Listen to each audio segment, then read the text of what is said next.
जय श्री राधे, जय श्री कृष्णा। आज मैं आपको शुक्र प्रदोष व्रत कथा पूजा एवं उद्यापन विधि बताऊंगी। जो प्रदोष व्रत शुक्रवार के दिन पड़ता है वो शुक्र प्रदोष या भृगुवार प्रदोष व्रत कहलाता है। इस व्रत को करने से जीवन में नकारात्मकता समाप्त होती है और सफलता मिलती है। शुक्र प्रदोष व्रत कथा प्राचीन काल की बात है। एक नगर में 3 मित्र रहते थे। एक राजकुमार, दूसरा ब्राह्मण कुमार और तीसरा धनिक पुत्र। राजकुमार व ब्राह्मण कुमार का विवाह हो चुका था। धनिक पुत्र का विवाह हो गया था किंतु गोना शेष था। एक दिन तीनों मित्र स्त्रियों की चर्चा कर रहे थे। ब्राह्मण कुमार ने स्त्रियों की प्रशंसा करते हुए कहा, नारीहीन घर भूतों का डेरा होता है। धनिक पुत्र ने यह सुना तो तुरंत ही अपनी पत्नी को लाने का निश्चय किया। माता पिता ने समझाया कि अभी शुक्र देवता डूबे हुए हैं, ऐसे में बहू बेटी को उनके घर से विदा करवा लाना शुभ नहीं होता। किंतु धनिक पुत्र नहीं माना और ससुराल जा पहुंचा। ससुराल में भी उसे रोकने की बहुत कोशिश की गई मगर उसने जिद नहीं छोड़ी। माता पिता को विवश होकर अपनी कन्या की विदाई करनी पड़ी। ससुराल से विदा हो पति पत्नी नगर से बाहर निकले ही थे कि उनकी बैलगाड़ी का पहिया अलग हो गया और एक बैल की टांग टूट गई। दोनों को काफ़ी चोटें आई, फिर भी वे आगे बढ़ते रहे। कुछ दूर जाने पर उसकी भेंट डाकुओं से हो गई। डाकू धन धान्य लूट ले गए। दोनों रोते पीटते घर पहुँचे। वहाँ धनिक पुत्र को सांप ने डस लिया। उसके पिता ने वेद को बुलाया।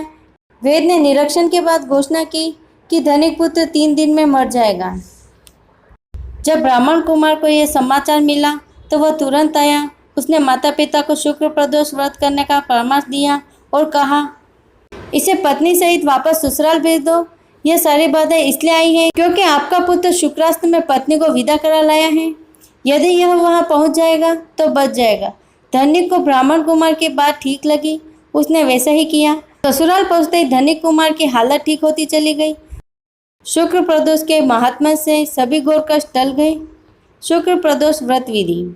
शुक्र प्रदोष व्रत के दिन व्रती को प्रातःकाल उठकर नित्य क्रम से निवृत्त हो स्नान कर शिव जी का पूजन करना चाहिए। पूरे दिन मन ही मन ओम नमो शिवाय का जाप करें। पूरे दिन निराहार रहें। त्रयोदशी के दिन प्रदोष काल में यानी सूर्यास्त से 3 घड़ी पूर्व शिव जी का पूजन करना चाहिए। शुक्र प्रदोष व्रत की पूजा शाम 4:30 बजे से लेकर 7 बजे के बीच की जाती है। व्रती को चाहिए कि शाम को दोबारा स्नान कर स्वच्छ श्वेत वस्त्र धारण कर ले। पूजा स्थल अथवा पूजा गृह को शुद्ध कर ले। यदि व्रती चाहे तो शिव मंदिर में भी जाकर पूजा कर सकती हैं। 5 रंगों से रंगोली बनाकर मंडप तैयार करें। पूजन की सभी सामग्री एकत्रित कर लें। कलश अथवा लोटे में शुद्ध जल भर लें। कुश के आसन पर बैठकर शिव जी की पूजा विधि विधान से करें। ओम नमो शिवाय कहते हुए शिव जी को जल अर्पित करें। उसके बाद दोनों हाथ जोड़कर शिव जी का ध्यान करें।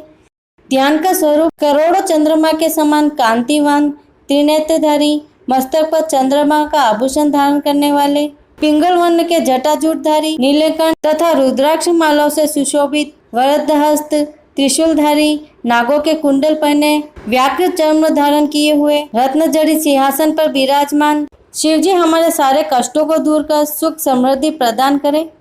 ध्यान के बाद शुक्र प्रदोष व्रत की कथा सुने अथवा सुनाएं।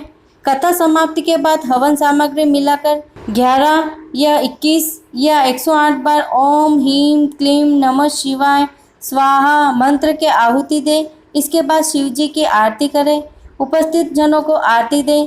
सभी को प्रसाद वितरित करें। उसके बाद भोजन करें। भोजन में केवल मीठी सामग्रियों का उपयोग करें। शुक्र प्रदोष व्रत उद्यापन विधि। स्कंद पुराण के अनुसार व्रती को कम से कम 11 अथवा 26 त्रयोदशी व्रत के बाद उद्यापन करना चाहिए। उद्यापन के एक दिन पहले यानी द्वादशी तिथि को श्री गणेश भगवान का विधिवत षोडशोपचार विधि से पूजन करें तथा पूरी रात शिव पार्वती और श्री गणेश जी को भजनों के साथ जागरण करें। उद्यापन के दिन प्रातःकाल उठकर नित्य क्रम से निवृत्त हो जाएं। स्वच्छ वस्त्र धारण करें। पूजा गृह को शुद्ध कर लें। पूजा स्थल पर रंगीन वस्त्रों और रंगोली से मंडप बनाएं। मंडप में एक चौकी अथवा पटरे पर शिव पार्वती की प्रतिमा स्थापित करें। अब शिव पार्वती की विधि विधान से पूजा करें, भोग लगाएं। शुक्र प्रदोष व्रत की कथा सुने और सुनाएं। अब हवन के लिए 1.25 किलो आम की लकड़ी को हवन कुंड में सजाएं। हवन के लिए गाय के दूध में खीर बनाएं। हवन कुंड का पूजन करें। दोनों हाथ जोड़कर हवन कुंड को प्रणाम करें। अब अग्नि प्रज्वलित करें तदंतर शिव पार्वती के उद्देश्य से खीर से ओम उमा सहित शिवाय नमः मंत्र का उच्चारण करते हुए 108 बार आहुति दें। हवन पूर्ण होने के पश्चात शिव जी की आरती करें। ब्राह्मणों को सामर्थ्य अनुसार दान दें एवं भोजन कराएं। आप अपने इच्छा अनुसार 1, 2 या 5 ब्राह्मणों को भोजन एवं दान करा सकते हैं। यदि भोजन कराना संभव न हो तो किसी मंदिर में यथाशक्ति दान करें। इसके बाद बंधु बांधवों सहित प्रसाद ग्रहण करें एवं भोजन करें। इस प्रकार उद्यापन करने से व्रती पुत्र पौत्रादि से युक्त होता है तथा आरोग्य लाभ होता है। इसके अतिरिक्त वह अपने शत्रुओं पर विजय प्राप्त करता है एवं संपूर्ण पापों से युक्त होकर शिवधाम को पाता है। ओम नमः शिवाय। जय श्री कृष्ण।